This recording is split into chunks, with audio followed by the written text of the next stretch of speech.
I was just very happy with the application, the intensity levels of the team. I think it stemmed from that. Obviously, we've got outstanding players, and some of the goals we scored and the play that we did have was very good. But when you watch the application of the group in the first half, the way we chased, the way we tackled, that gave us the basis to go on and win the game. It was good to see Enzo here today as well. Yeah. His agent, Javier Pastore, isn't happy with the 2-goal sanction. He says it's unfair and unjustified. What's your response to that? That's his opinion. I don't have anything to say on someone else's opinion. Enzo knows what I think of him, and it was brilliant to see him here to support the players today. And yeah, we'll move forward and make sure we have a really good run into the season. And he says through his agent that he's apologised to the fans. Has he actually apologised though to you and the players? I said yesterday, the conversations I have with my individual players, with Enzo, with anyone in the squad, when it comes to things like this, stay within. For the dressing room is sacred.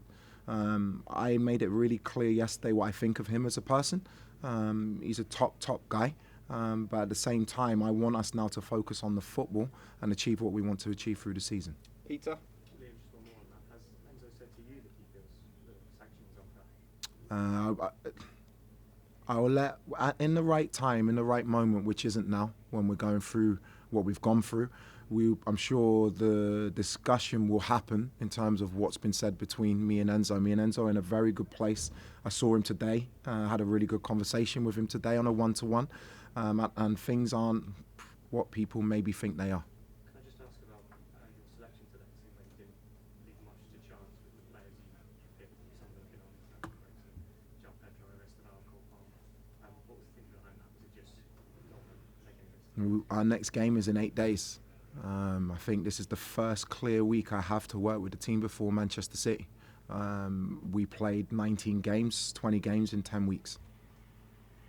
Jack?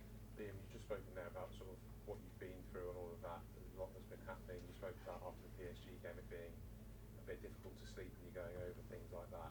Is there, when it's a goal so early, is it just a bit of relief for you as well at the moment? You can smile at the day after the last few weeks. I think every manager will tell you at the final whistle is when the relief is there. Yeah, I think it's been a really important week, the international break, in terms of myself and the staff and the club. Obviously, the players went away. When you go through a difficult moment that we did in those that 10-day period, you come out of it, and once you analyse it and you come back stronger and you know that you want to fix it. I've got a group of players who still believe, as I do, we can have an outstanding season in terms of winning an FA Cup, in terms of qualifying for a Champions League. And in terms of you saying it's a really important time for you and your staff, do you feel different as a manager because of that time? Yeah, I think every experience there's been a lot of talk about experience. Every experience you have can make you stronger, can make you better, even if in the moment it's painful. We've played, the reality for me and my staff is we came in January.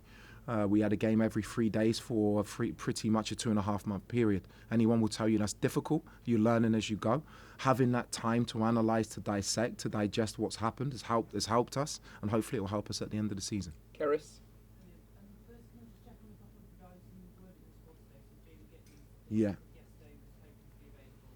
Yeah, so I did my press conference before training yesterday. Unfortunately, Jamie, in training yesterday, picked up what looks like a hamstring injury again. We have to scan him and make sure. It's a real shame for him. I think it's the 3rd time it's happened. We need to help him and we need to make sure he's okay. I can't give you a time frame on that at the moment.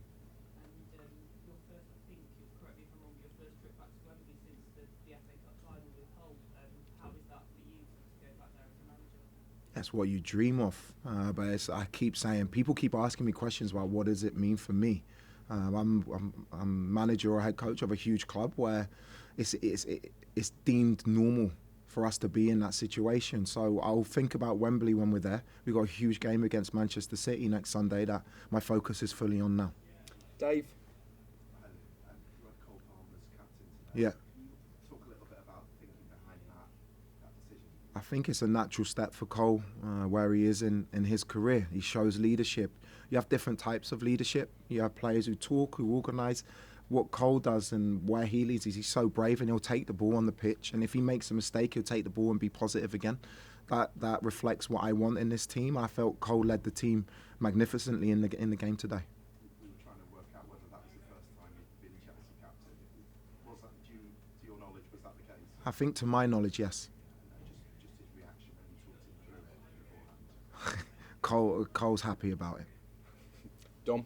Just following on from that, I mean, we've seen that Cole can be sort of a leader by example. Maybe we haven't seen some of those more traditional leadership qualities from him. He's obviously a very young player still. Do you see, clearly must see some of those traditional leadership Yeah. qualities from him? Like I've said, you lead in different ways. Cole is a player in big moments who can win you games. But if you watch the game today with Cole or with Joao, they're tracking back, they're chasing back into their own box. Pedro Neto is making tackles in his own box.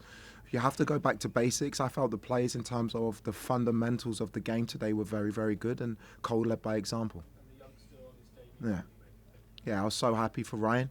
I had the pleasure of watching him in the FA Youth Cup game maybe 6 weeks ago, and I know a lot about the academy. The academy coaches fill me in a lot about the players. I felt it was a really good moment for Ryan and for what is traditionally an outstanding academy to have another debut.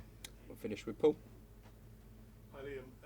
Regarding Liam to lap, there's a suggestion that Ireland want to get him to play for them. Is that something that's crossed your desk? Can you tell us something about it? Not yet, no.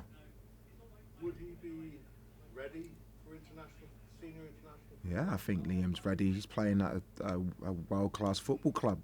He's played Champions League football. He scored goals for Ipswich last season in the Premier League. Whether it's England or Ireland, Liam is more than good enough to play international football. Okay, thanks everyone. Thank you. Cheers.